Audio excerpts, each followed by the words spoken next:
Hello दोस्तों। तो आज एक बहुत ही इम्पोर्टेंट टॉपिक आपके लिए लेके आया हूँ। टेरिडोफाइट्स, खास करके होमोस्पोरस टेरिडोफाइट्स, उनकी लाइफ साइकिल के रिगार्डिंग हम आज बात करेंगे। पैरेलली मैं हेट्रोस्पोरस टेरिडोफाइट्स में जो चीज़ें अलग होती है उसके बारे में भी कुछ एक बात करूँगा। हालांकि उसके लिए मैं एक सेपरेट वीडियो बनाऊँगा, तो प्लीज़ स्किप मत करना, अच्छे से इसको समझना। काफ़ी सारी चीज़ें तुम्हारे क्लियर होने वाली है। ये बहुत ही इंटरेस्टिंग टॉपिक है, बहुत ही मज़ेदार है और बच्चों को ये क्लियर नहीं होता है अच्छे तरीके से।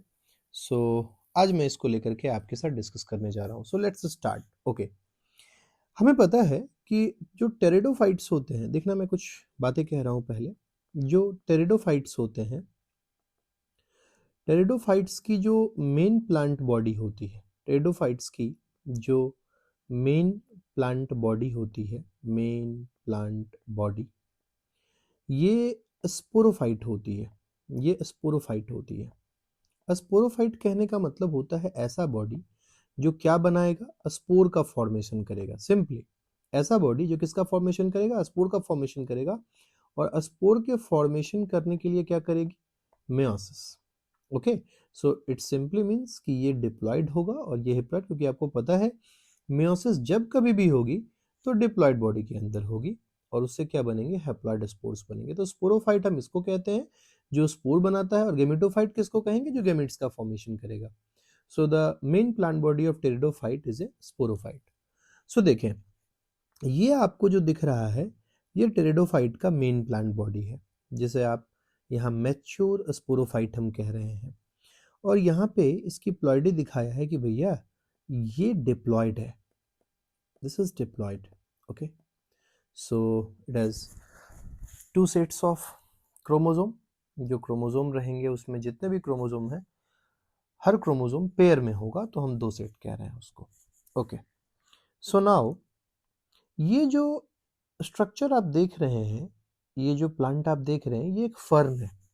Okay, ferns belongs to pteridophyte. और मैक्सिमम फर्न्स जो होते हैं वो होमोस्पोरस होते हैं, दैट इज नॉट हेट्रोस्पोरस।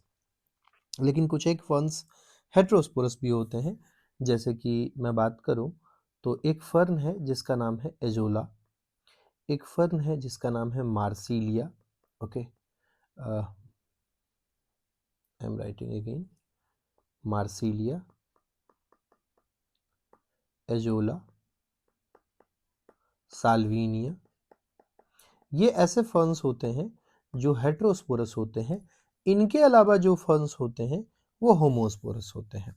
तो देखें, ये है आपके पास में, मैंने इंपॉर्टेंट एग्जांपल्स कवर किए हैं बच्चों। अब यहाँ पे जो आपको फर्न दिख रहा है ये होमोस्पोरस फर्न है, यानी कि सिंगल टाइप ऑफ स्पोर का फॉर्मेशन करेगा। हमें ये समझना है कि ये स्पोर का फॉर्मेशन करेगा कैसे। देखें, टेरिडोफाइट्स में 3 तरह की लीव्स होती हैं। एक का नाम होता है कैटाफिल, कैटाफिल। दूसरे का नाम होता है ट्रोपोफिल्स। एक का नाम होता है कैटाफिल, दूसरे का नाम होता है ट्रोपोफिल, ट्रोपोफिल। और तीसरे का नाम होता है स्पोरोफिल, स्पोरोफिल्स। स्पोरोफिल्स को हम लोग रिप्रोडक्टिव लीफ कहते हैं। It is known as reproductive leaf. Sporophyll are known as reproductive leaf. Reproductive leaf इसलिए बोला क्योंकि ये ऐसे लीव्स होते हैं जो रिप्रोडक्टिव स्ट्रक्चर को कैरी करते हैं, इसलिए हम इन्हें कहते हैं कि ये रिप्रोडक्टिव लीफ है। अब आप इस मैच्योर स्पोरोफाइट को देखिए, ये एक वेल डिफरेंशिएटेड स्पोरोफाइट है जिसमें कि आपको रूट भी मिलेंगे, जिसमें आपको स्टेम भी मिलेंगे और जिसमें आपको लीफ भी मिलेंगे। अच्छा, एक और बात, ट्रू रूट, ट्रू स्टेम और ट्रू लीफ के होने का क्या मतलब होता है। हम कहते हैं ब्रायोफाइट्स में रूट लाइक, स्टेम लाइक और लीफ लाइक स्ट्रक्चर है, और टेरिडोफाइट में true root, true stem and true leaves है। इन दोनों का डिफरेंस क्या है, व्हाट इज द डिफरेंस। जिन्हें हम रूट लाइक, स्टेम लाइक और लीफ लाइक स्ट्रक्चर बोलते हैं, इनके अंदर vascular tissues, vascular tissues, vascular tissues absent होते हैं। किनके अंदर, टेरिडोफाइट्स में नहीं, किनके अंदर एब्सेंट होते हैं, ब्रायोफाइट्स के अंदर। और थैलोफाइट्स के अंदर। थैलोफाइटा और ब्रायोफाइटा के अंदर आपको वेस्कुलर टिश्यू देखने के लिए नहीं मिलेगा। सबसे पहली बार वेस्कुलर टिश्यू कहाँ पे आता है, तो इन टेरिडोफाइट्स के अंदर आता है, और इसीलिए हम कहते हैं कि टेरिडोफाइट्स के अंदर true root, true stem and true leaf मिलते हैं। ओके, आगे बात करते हैं। ये मैच्योर स्पोरोफाइट का आप लीफ देख रहे हैं। इस लीफ का जो एबैक्सियल साइड होगा, यानी कि जो अंडर साइड वाला पार्ट होगा, वो अंडर साइड वाला पार्ट जो होता है वहाँ पे कुछ पर्टिकुलर स्पॉट्स होते हैं जिसे हम सोराई कहते हैं। अब सोराई क्या होता है इसको समझने की कोशिश करते हैं। देखिए, हमने क्या किया, एक ऐसे लीफ इसका लिया है ना, जिसे आप स्पोरोफिल कह रहे हैं। इसी स्पोरोफिल के अंदर आप ढेर सारे स्ट्रक्चर्स ऐसे ऐसे जो मैं बना रहा हूँ, ढेर सारे स्ट्रक्चर जो मैं स्पोरोफिल के अंदर बना रहा हूँ यहाँ पे। सो दिस इज, ये हट गया था, मैं फिर से बना देता हूँ। ये जो स्ट्रक्चर आप देख रहे हैं एक single single, this is sporangium, इसे हम स्पोरेंजियम कहते हैं। ओके, और स्पोरेंजियम का जो ग्रुप होता है उसे सोरस कहते हैं। तो देखिए, एक लीफ को यहाँ पे निकाल के दिखाया गया है, और एक जो स्ट्रक्चर आपको दिख रही है, ये लीफ के एबैक्सियल साइड पे देखें, छोटे छोटे डॉट लाइक स्ट्रक्चर्स आपको देखने के लिए दिख रहे होंगे। ये देखिए, लीफ के एबैक्सियल साइड पे डॉट लाइक स्ट्रक्चर्स, तो आपको दाने दाने जैसे स्ट्रक्चर दिख रहे हैं। इनके एक स्ट्रक्चर को हम जूम करके आगे देख रहे हैं, तो इसमें कई सारे हमें स्पोरेंजियम दिख रहे हैं, और स्पोरेंजियम के ग्रुप को, है ना, क्लस्टर जो होता है स्पोरेंजिया का, उसे हम सोरस कहते हैं, उसे हम सोरस कहते हैं। तो सबसे पहले क्या हुआ कि मैच्योर स्पोरोफाइट है, उस मैच्योर, सबसे पहले क्या है, मैच्योर स्पोरोफाइट। मैच्योर स्पोरोफाइट का जो रिप्रोडक्टिव लीफ है उसे हम स्पोरोफिल बोले। स्पोरोफिल जो होता है, स्पोरोफिल अगर कभी कभी ऐसा भी होता है कि ये स्पोरोफिल एग्रीगेट होकर के कोन का फॉर्मेशन करते हैं, लेकिन कोई ज़रूरी नहीं है हमेशा ये कोन बनाएंगे, ज़रूरी नहीं है। जैसे होमोस्पोरस टेरिडोफाइट की बात करें तो इक्विसेटम के अंदर कोन बनता है, और हेटेरोस्पोरस टेरिडोफाइट की बात करें तो सेलेजिनेला के अंदर कोन बनता है। और भी टेरिडोफाइट्स हैं जिनमें स्ट्रोबिलस या कोन का फॉर्मेशन होता है, लेकिन सारे टेरिडोफाइट्स कोन या स्ट्रोबिलस का फॉर्मेशन नहीं करते हैं, उनमें स्पोरोफिल ही बन करके रह जाता है। अब स्पोरोफिल का जो अंडर साइड है, यानी एबैक्सियल साइड, जैसे आप एक पत्ता देखते हैं, उसका नीचे का पोर्शन, उसमें क्या प्रेजेंट होता है, सोरस। इस तरह के ग्रुप प्रेजेंट होते हैं, ढेर सारे ग्रुप रहते हैं।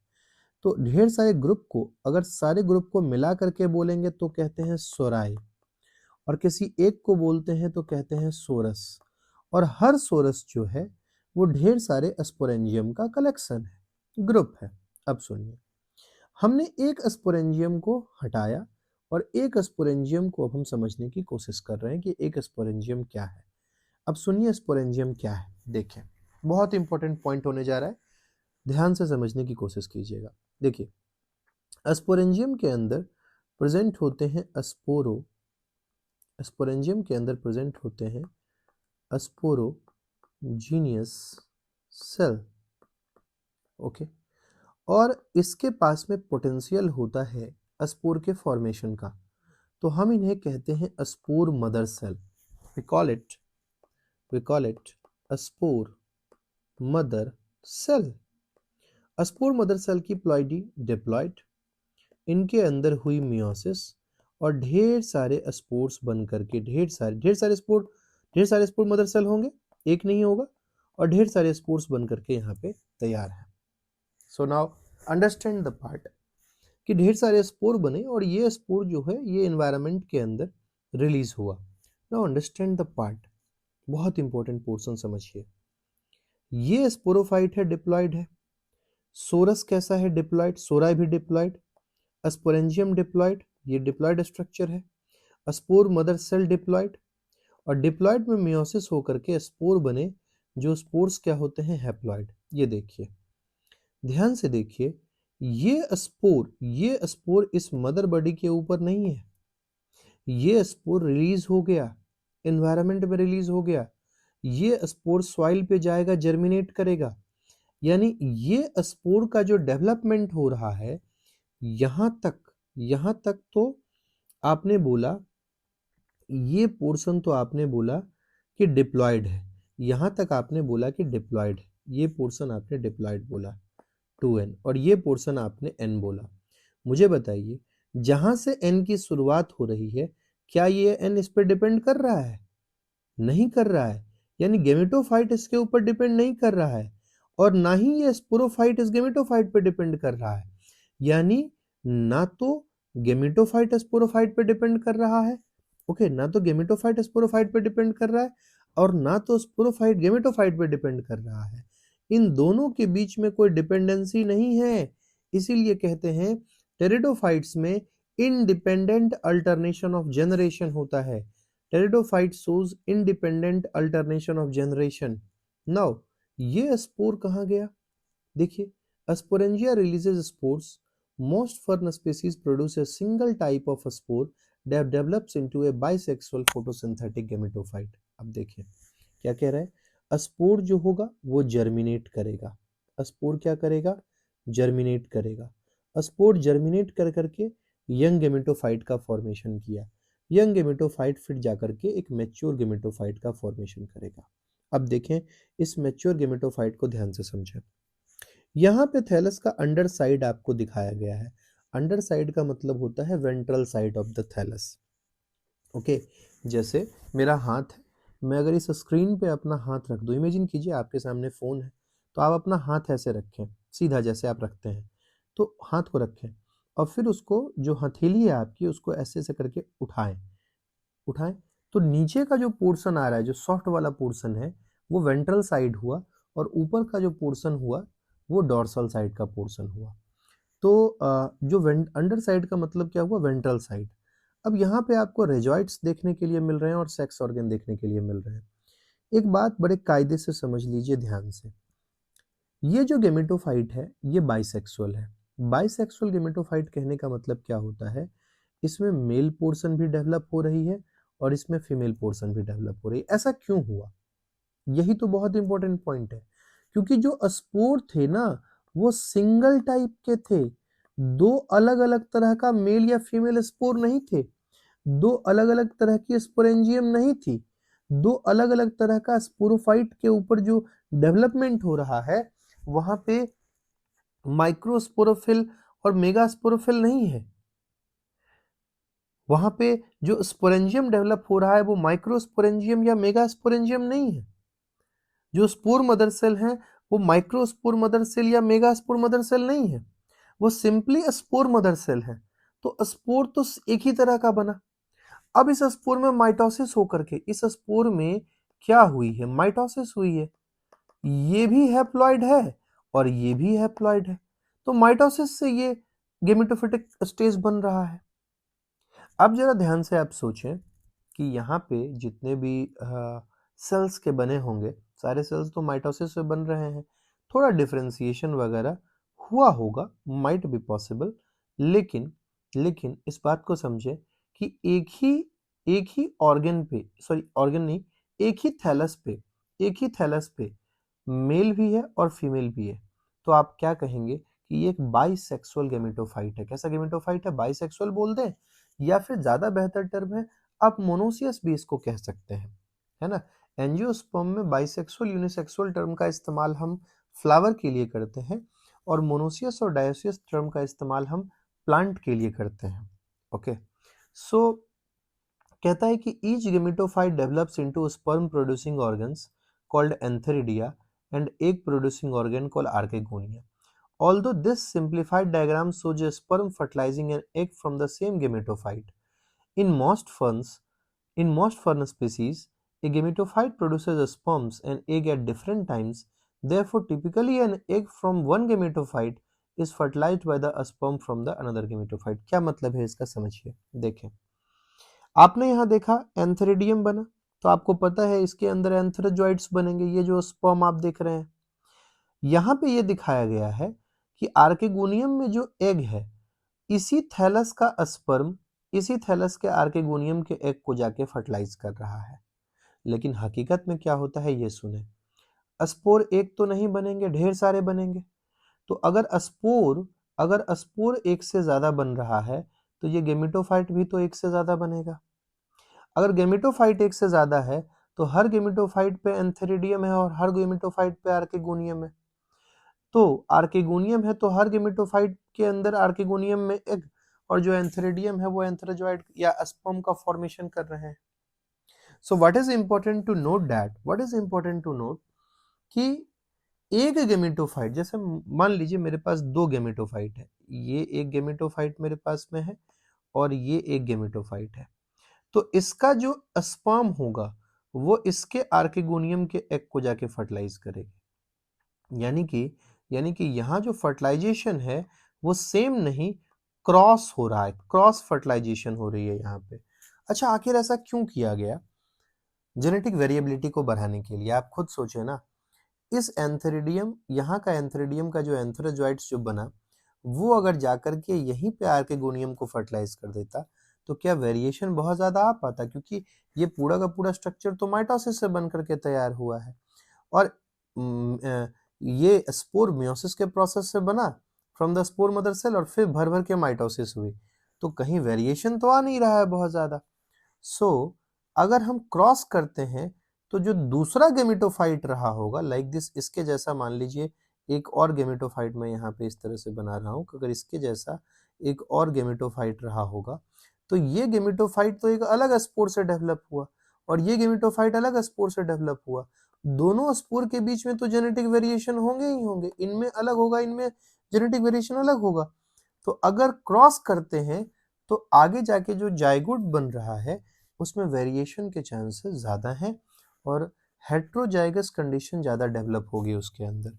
अगर सेम में फर्टिलाइजेशन हो जाता ना तो होमोजाइगस कंडीशन होती जेनेटिक लेवल पे। ये बहुत इंपॉर्टेंट पॉइंट है, ध्यान रखिएगा। नाउ एंथेरोजॉइड्स जनरली जो होते हैं, जरा देखें ध्यान से, वो मल्टीफ्लैजेलेट होते हैं। Now sperm use flagella to swim to the eggs in the archegonia, and attractant secreted by archegonium helps direct the sperm। अब सुनिए, ये जो attractant बोला है ना, ये केमिकल्स होते हैं, ये केमिकल्स होते हैं, ओके। और ये केमिकल्स जो होते हैं, केमिकल अट्रैक्टेंट, ये एंथ्रोजॉइड को अट्रैक्ट करते हैं आर्केगोनियम के माउथ के तरफ। अच्छा, एक बहुत इंपॉर्टेंट बात कि वाटर का इस्तेमाल कर रहे हैं आप फर्टिलाइजेशन के लिए, इट मीन्स कि pteridophyte depend on water for the purpose of fertilization, इसीलिए इनका जो ज्योग्राफिकल डिस्ट्रीब्यूशन है ये काफ़ी लिमिटेड है, बहुत लिमिटेड है। नाउ अब फर्टिलाइजेशन हो गया, एक बन गया, एक जो है वो एक फर्टिलाइजेशन हुआ तो जाइगोट बना, सॉरी एक नहीं, जाइगोट बना, और ये जाइगोट जो है इसमें फिर से क्या हुई, माइटोसिस। इस जाइगोट में हुई माइटोसिस, और माइटोसिस से एम्ब्रियो का फॉर्मेशन हुआ होगा, और जो एम्ब्रियो है वो फिर से डेवलप होकर के एक न्यू स्पोरोफाइट का फॉर्मेशन किया।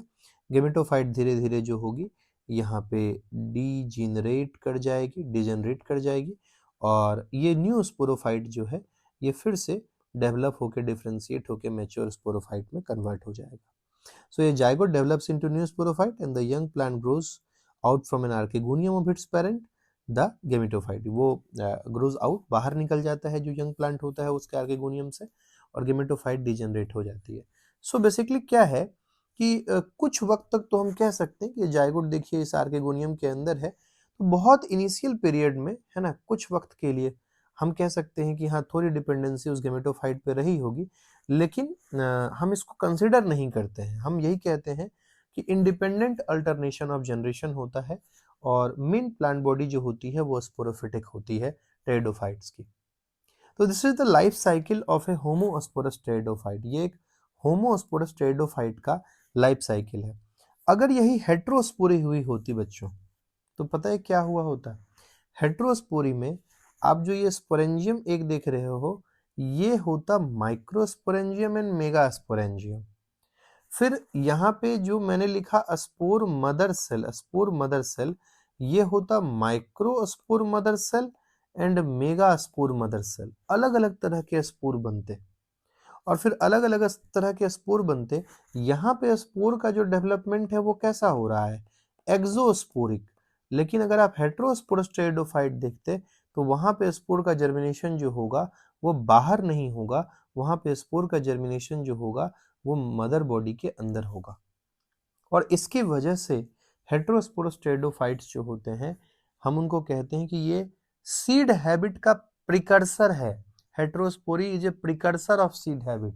ऐसा इसलिए क्योंकि स्पोर्स का डेवलपमेंट इंडोस्पोरिक होने लगा और अब जाकर करके आपको सीड बनेगा तो नहीं, क्योंकि स्टिल जो मेगास्पोरेंजियम होगी, स्टिल जो मेगास्पोरेंजियम होगी, मेगास्पोरेंजियम, इसके ऊपर इंटेगुमेंट नहीं होगा, इंटेगुमेंट नहीं होगा।